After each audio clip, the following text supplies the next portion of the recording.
If you've seen Digital Trends TV reviews, you know that really all of the TVs we get our hands on can produce a beautiful image. But you might be surprised to know that even the best of the best don't necessarily come out of the box looking that way. Before Caleb really digs in to evaluate, or me or Zeke start collecting footage, we make a few important changes to the settings to make sure we're getting the best of what each TV is capable of. And that goes for every TV brand across the board, including Panasonic, whose settings we'll dive into today. Welcome back everyone, Chris Hagan here, and as we've done already with a few other brands, we're going to show you a few simple changes you can make to your Panasonic TV to make it really shine. Because if you haven't heard, Panasonic TVs are back, baby! We're all super excited that they're back in the US market, some more than others, but that doesn't mean it's a plug-and-play situation, at least not if you want to take full advantage of what Panasonic has to offer. And especially if you have this Z95A OLED, which we're using for this video, you want to make the changes we're going to go over today because it is gorgeous. The first thing to address is the optical sensor that can detect how bright your room is and how warm or cold the light may be. If you have it on, the TV adjusts the picture automatically in an attempt to optimize brightness and color temperature accordingly. But this is something we'd prefer to do ourselves rather than let the TV be the decision maker. Turning it off is simple within Panasonic's interface. Press the settings button on your remote, navigate down to Picture, then go to Ambient Sensor and make sure Auto Brightness and Auto White Balance are both off. So with those critical settings now under your control, let's select the picture mode, which again is super easy.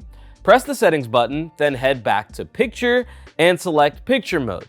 Here you'll notice there are a lot of options. Our favorites are Filmmaker or True Cinema. Both are a little warmer and more natural and generally good to go. You've also got Cinema, which is a little bit cooler and brighter than the two we just mentioned. And then if you prefer something even cooler, or more blue is another way to think of it, there's Normal. I'd say avoid Sport or Dynamic as they tend to juice the picture up a bit too much and make things feel blown out and unnatural. Next, you want to set the brightness of your TV to what you like. Some folks like a brighter setting for watching during the day, while others don't need as much brightness if they watch mostly at night. But what's great is you can set different brightness levels to the different picture modes we just went through. That way, one can be your daytime picture mode with full brightness, and the other could be a little darker for nighttime viewing if that's your preference. The thing to recognize here is that sometimes you'll be watching SDR, standard dynamic range content, while other times you may be watching in HDR, high dynamic range. From the home screen, set the brightness for SDR content by pressing the settings button on your remote, going to Picture, and then Brightness. From there, adjust the luminance level to set the TV at the brightness of your choosing. Now for HDR, we just need to play some HDR content. This could be a show on a streaming service that has HDR programming, but if you're unsure, the easiest HDR source to find is probably just a YouTube video. We're big fans of Eugene Belsky's HDR work, so let's use that. We'll follow the same steps, going to Picture and then Brightness and adjust our luminance. And as you can see, for HDR, we like it maxed out. But before we move on from brightness, there is one more thing you can do to make your Panasonic TV even brighter if you want. While you're in that brightness section of the menu, head down to Advanced Settings. That's where you'll find Peak Luminance.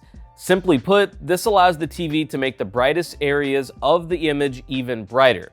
But the best way to think of it is just raising the overall brightness.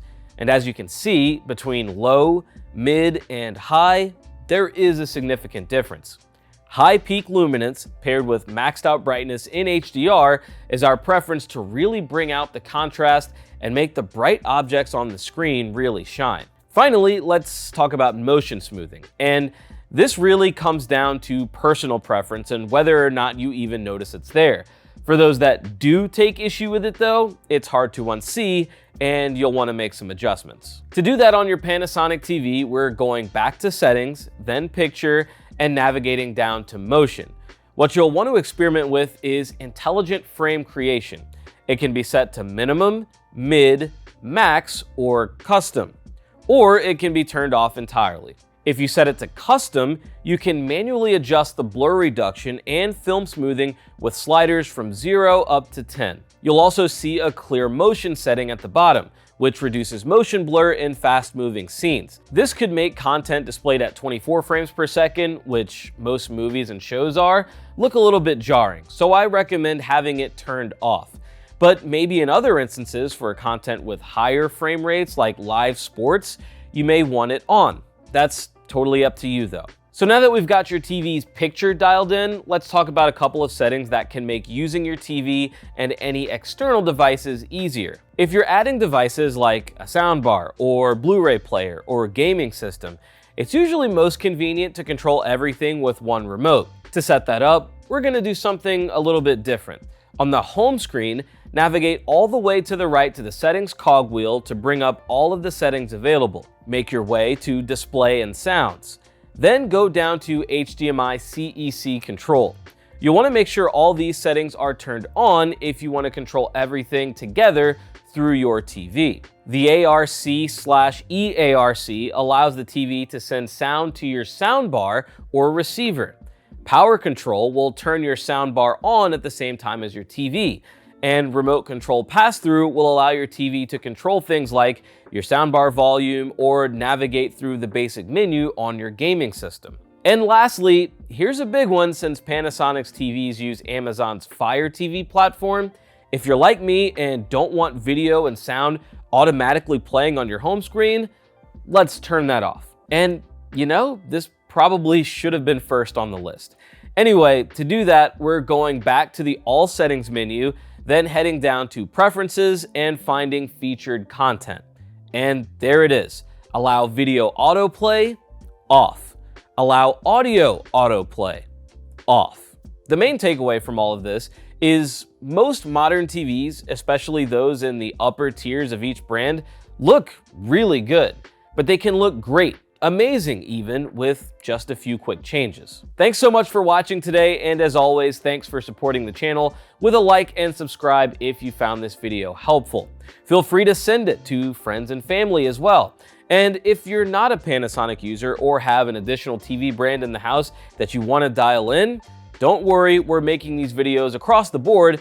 In fact, maybe one of these videos is the one you need. We'll see you in the next one.